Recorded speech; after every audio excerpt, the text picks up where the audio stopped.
My scripture reading today, my lecture is inspired by Colossians chapter 3, verses 12 through 15.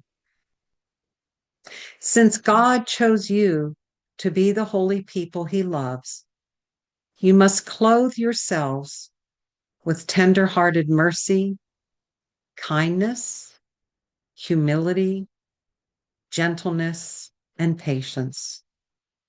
Make allowances for each other's faults and forgive anyone who offends you. Remember, the Lord forgave you, so you must forgive others. Above all, clothe yourselves with love, which binds us all together in perfect harmony. And let the peace of Christ rule your hearts. For as members of one body, you're asked to live in peace and always be thankful. Colossians chapter 3, verses 12 through 15. Valentine's Day is next Saturday. And my lesson today, if you haven't guessed already, is inspired by the season of love. Love is as deep and as undefinable as the infiniteness of God. We will know the depths of love as we experience the depths of God,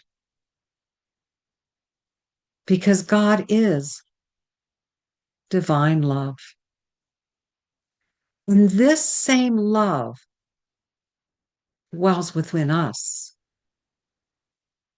as we are the living expression of God's love.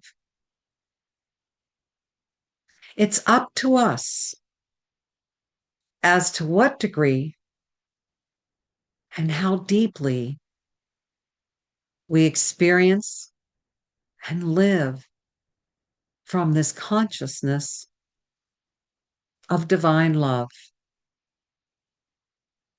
The divine flow is from God through us and out into the world, meaning that love flows from God through us and then out into the world. Last Sunday, I was painting, and as I paint, I like to listen to spiritual music on Pandora. And a song came on by Krishna Das. The song was, I Want to Know What Love Is. I paused and I thought to myself, what is love? What does love mean to us? How do we define it? Well, that depends on our perspective. For some, experiencing love is when we are loved by another person, family member, a friend, or person we share a relationship with. Today, I am asking you to look at love through another lens. I went back and I listened to the words of Krishna Das's rendition of I Want to Know What Love Is. As a prelude to this chanting, Das chants, grant us your form, grant us your victory, grant us welfare, remove all hostility. It then leads into chanting, I want to know what love is. I want you to show me. I want to feel what love is. I know you can show me. For several minutes, he continues to chant this phrase over and over again. It was haunting as my soul folded into this chant. And I thought about what it meant to me. With my spiritual ears, I interpret this to mean he's speaking about overcoming the ego and living from a consciousness of God. Grant us your victory and grant us your welfare. Your is God. Remove all hostility. Remove the hostility and impurities from our mind and from our consciousness. In other words, remove any obstacles between us and God so we may experience God. He chants these phrases for several minutes. He then goes on to chant, I want to feel and know love, and I want you to show me. I know you can show me. Again, the you he is speaking of here is God. When we turn to God to experience love, this is when we shall experience and know love. When we are naked of the ego and experiencing our oneness with God, then this is when we shall experience true love. This is knowing love. As I mentioned earlier, the divine flow is from God to us and out into the world. The to us of the divine flow is knowing and being love and loving ourselves. Experiencing and knowing love starts with God. In our meditation, we want to immerse ourselves in this beautiful light of divine love and contemplate our relationship with God and self, becoming divine love rather than thinking we need another person to fill our cup. Think of it as love coming from us, loving ourselves with our heart and our soul, and feeding the love within us from this plentiful source of divine love. There's a saying in life, if you fish for a person, they will eat for a day. But when you teach them to fish, they will eat for a lifetime. If we rely upon others to fill us with love, we will experience it for a moment or for a day. If we open our consciousness to fill ourselves with the love of God and remain connected to the source, we will always be filled with love, fishing for ourselves. We want to know what true love is, and we want to be love, so then we may share love. So we may share it with our relationships, with our family, with our friends. And sharing love is the last prong of the divine flow. Sharing our love with the world. When our foundation is built upon divine love, whatever we build on top of it will withstand the storms of life. It is a foundation for lasting happiness.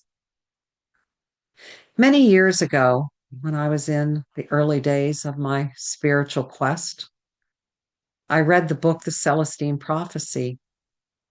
It's one of those books that remained in my mental library over the years.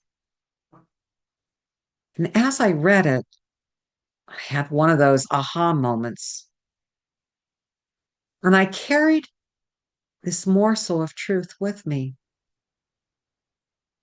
When I was single back in my 20s and 30s, I was looking for my soulmate,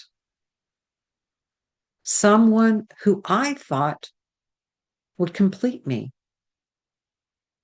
because I didn't feel whole and complete without this person. And there was a chapter in the book about relationships. It said that when two halves come together, they make a whole. It's magical. It's electric.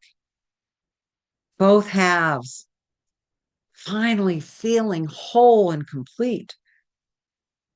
It's like fireworks on the 4th of July. And I thought, yes, that's what I want. I want my soulmate to complete me. My perspective changed as I read further. It went on to say that what happens in time is that each half, they want more. They want more, so they're whole. And then they start taking from the other half, battling to take the other person's energy. And why was that? Because they weren't whole and complete on their own. And the book then presented another way of approaching relationships. When two people are whole and complete in and of themselves, and they come together, these two wholes create a new higher energy together, creating something new with their combined energy, each offering something to the other and enhancing what they already have.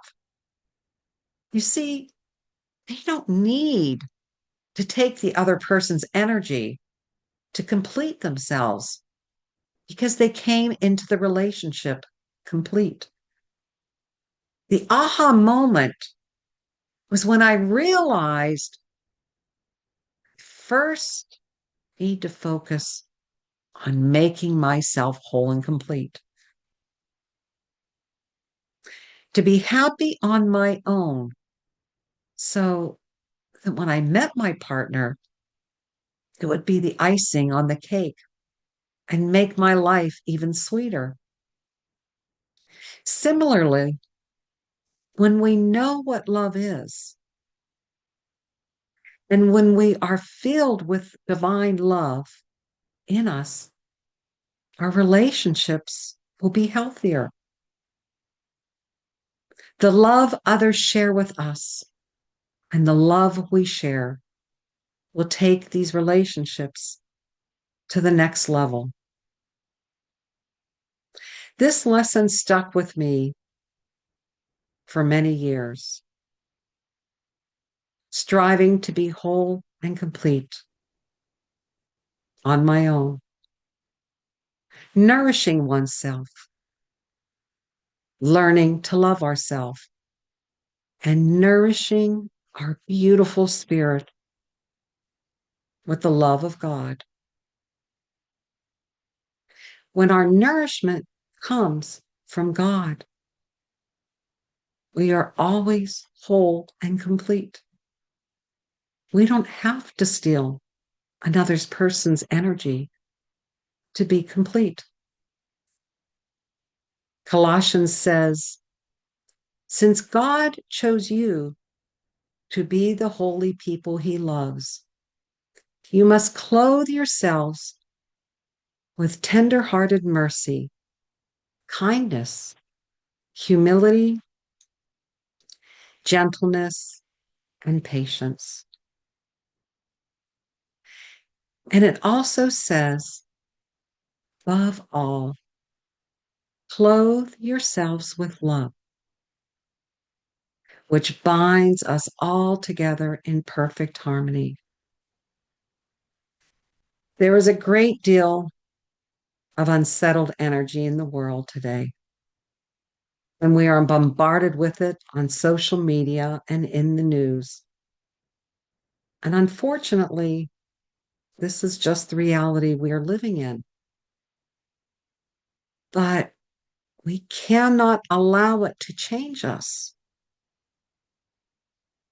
And this is an opportunity for us to make a difference. We must clothe ourselves with mercy, kindness, and gentleness. And above all, we must clothe ourselves with love, as love is what will bind us together in perfect harmony. We don't want to allow this heavy energy to get to us and to change us. Instead, we need to be the ambassadors of God and the torchbearers of divine love and healing. Last week, as I was watching the Grammys, I was very touched and moved by Bad Bunny's acceptance speech, and many of you have probably heard it on the internet. And not speaking about this from a political lens, but rather from a humanity lens. He said, we're not savages. We're not animals. We're not aliens. We're humans.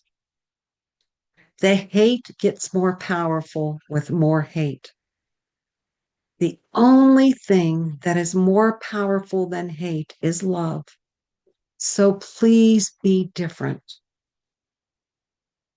Please be different. Nothing will change if we fire back with more hate. But it will change if we fire back with tender-hearted mercy, kindness, humility, and patience. It reminds me of the golden rule: do unto others as we would have them do unto us. If we want to be shown mercy and kindness, we must first give it. If we want others to be loving toward us, we must first be loving towards others. Each of us, each and every one of us, contributes to the collective consciousness of this world. What we release and what we think goes into the ethers. So we want to be mindful of what we are releasing. Do we want to release peace, healing, and love? Or do we want to contribute towards the shadows? By clothing ourselves in love and being compassionate and caring, we are helping to create this reality. And we are setting an example for others. We are also protecting ourselves from taking this energy into our own auric field. This cloak of love acts like a shield, protecting us from the world. One of the books that I read during seminary was the Hermetic philosophy. It's ancient teachings. And the Hermetic philosophy teaches us that love and hate are on the same spectrum. And you think, well, how can that be? One is at one end and one is at the other. And the difference is the varying degrees. It's like hot and cold water. Water is water. You have hot at one end and cold at the other. You turn on a little bit of hot and the water moves from cold into that center place. You turn on a little bit of cold and the water from the hot end moves towards the center. So this spectrum is at varying degrees. And at one spectrum, there is hate. And at the other spectrum, there is love. So we decide, where do we want to sit on this spectrum? And one of the takeaways I took from this class is that what the masters of the Hermetic philosophy teach us is, yes, there are these varying degrees, but the key is mastery. To master our consciousness as to where we want to be on this spectrum. If we master our consciousness, we can become fixed in the spectrum of divine love. And that was a powerful lesson to teach us that, yes, these varying degrees exist, but we can master in our consciousness as to how we react and where we want to fall on this spectrum.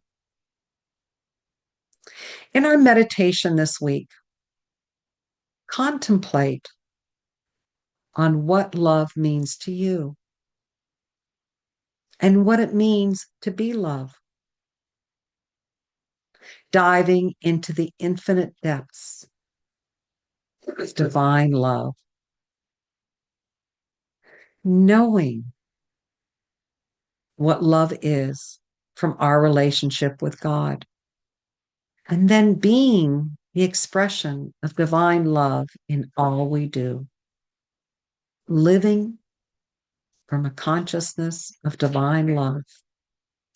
And remember, above all, clothe yourselves with love, for it shall bind us together in perfect harmony. Namaste.